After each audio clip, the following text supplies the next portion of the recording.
good pipeline that we've been going on the last week. And joining me now is undefeated lightweight prospect Wade Jones III, who on September 5th takes on Francisco Parra as part of Best in Boxing pay-per-view that will emanate from Tijuana, Mexico. What's up, WJ3?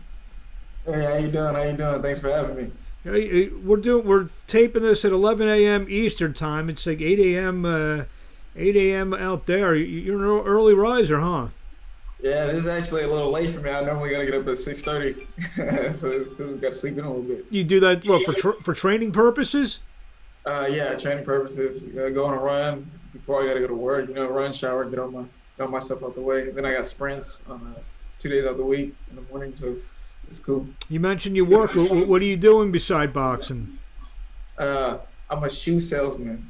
An orthopedic shoe salesman. Okay. I help people with like diabetes, Gotcha. foot problems, and stuff like that. The important stuff. I was about to say the only other I'm still essential. the only other shoe salesman I knew was Al Bundy from Married with Children. So, but yeah.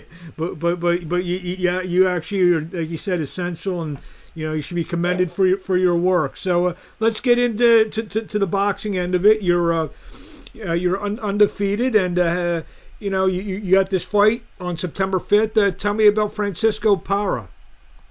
Well, I don't know much about him, but I know that he's going to come to fight, and I'm coming to fight, so I know it's going to be a great fight, great show. Hope to get him out of there. Hope to look impressive. 4-0 with 2 knockouts, and every one of your fights has been in Tijuana. You getting your mail there yet? You've been there so much.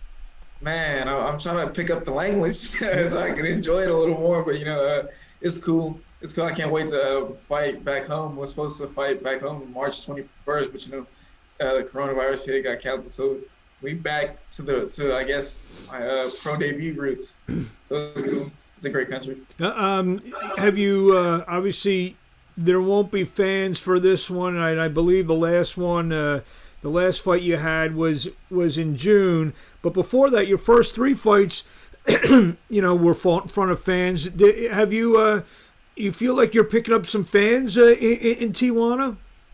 I'm not sure, but like after the fights, I get a lot of love. People come up to me, want to take pictures with me, so it feels like it. But I don't know if they remember me the next day, But it's cool. Like the announcers that I had, they seem to like me on the other cards that I was on. So it was cool. It's a very humbling and great experience. It's really dope.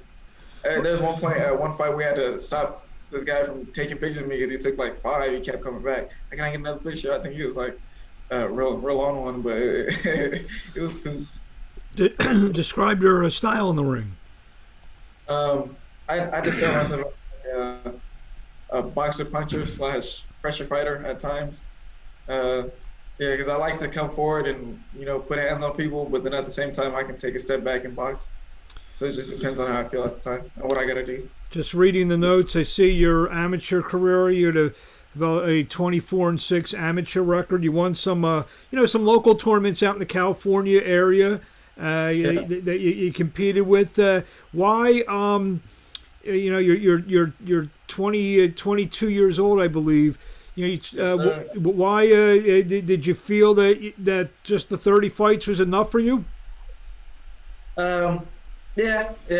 I just felt like, making the switch over, I had more of like a pro style. And then whenever my coach thought I was ready, then I was with it, So it's just a lot of stuff going on in the amateurs for me at the time that I didn't wasn't really going my way. I couldn't find I didn't have the support to go to the tournaments and stuff like that, the big tournaments. So the people that I beat, they'd be going to these tournaments and then getting ranked. And it's like I beat a couple people that were ranked already. So it's like, it's kind of like, so it's just frustrating. So, it's just like, man, let's just go pro.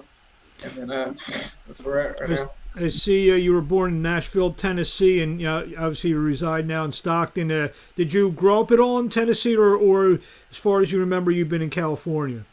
No, so my parents are both in the Army. So they met in the Army. So they were just out there when I was around that time. And then I wasn't even there for more than a month for sure. And then I went to Miami, Florida, because that's where my dad's from.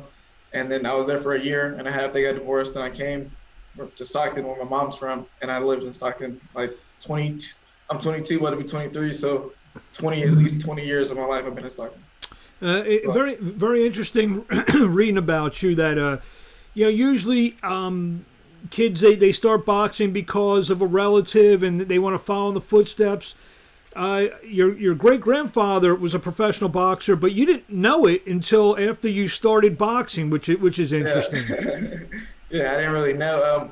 So my grandma, she remarried to my step grandfather, who's like been like a father figure to me, and his dad boxed, and I had heard about it, but I didn't really know about it. And then when I started boxing, then I heard other people tell me about it, and then I looked up his like box rank and stuff like that. I think he was like 33-16, and back in the 50s. So I was like, okay, but no influences like that. Like as far in my mind, I'm the only boxer in my family. So is there any film of him that you were able to find or no? no, I looked it up on YouTube and all that, but no, I didn't find him. But like people locally, like back in the day, they heard about him. They said he was a real cocky dude. So it's like, yeah, that's cool. Well, just a few minutes that we've been talking, you seem very humble. So I don't know if that gene got passed on to you. So. No, yeah, I was forced to be humble. Like I started my boxing career off. Like man, I've been through like my whole life been a humbling experience, and then I started boxing off. I think when I started, I was like 1 and 2. Then I switched to my trainer that I'm with now, Lano, and then we just went on the tear. So then like I was already humbled from losing and not being good, quote unquote. And then once I got good, it's just like I never forgot that, you know. Talking with Wade Jones III, who takes on Francisco Parra on September 5th, live on Best in Boxing pay-per-view. You can order it for, I believe it's $9.99. It's a terrific night of boxing. You get 4 or 5 fights on the undercard. Then the main card. Then the main card comes on directly after that. Talk about the Stockton, California area. With you see the sign behind you, Toscano Promotions. Very up and coming promotional group. They have a solid base of good young fighters. With you, one of the maybe cornerstones of the promotional fighters. Talk about being with Toscano Promotions. Man, it's a blessing. Like they started putting me on the cards, I think in December of last year. Started talking to them, and they just been, furthering my career much faster than it could have been on my own, So it's a real honor to have them in my corner and have them with me. They put me on billboards, stuff like that. So they're just a great people.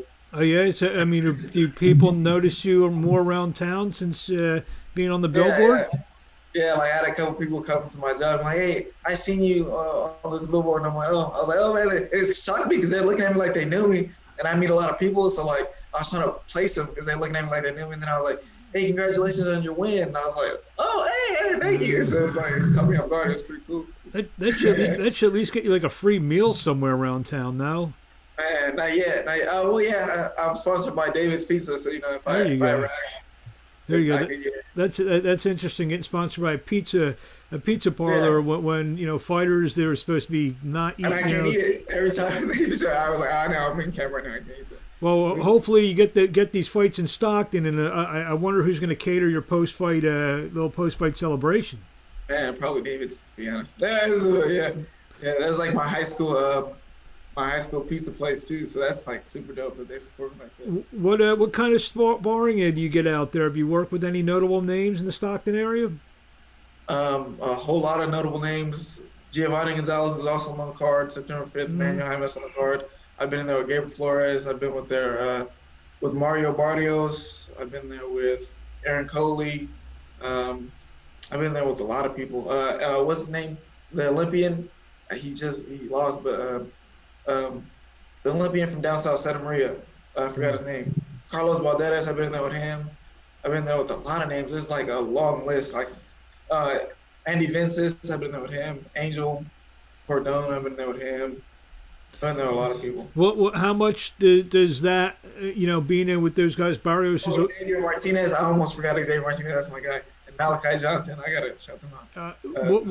Being in there with those guys, some no names, Barrios, who's a world champion right now. Yeah. How much does that like bring your game up?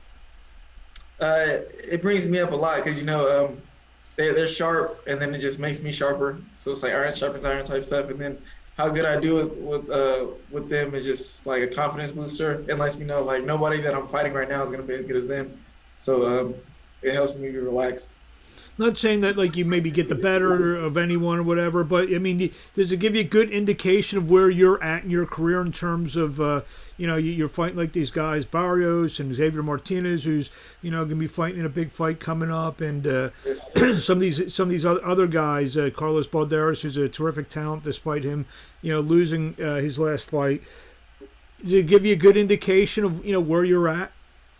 Yeah, it does. It lets me know that I don't want to sound like any type of way, but it lets me know that I'm on the right track basically. And I look forward to Carlos coming back. I look forward to him coming back. He's gonna come back. It's gonna be great. But yeah, I can't wait for Xavier's fight.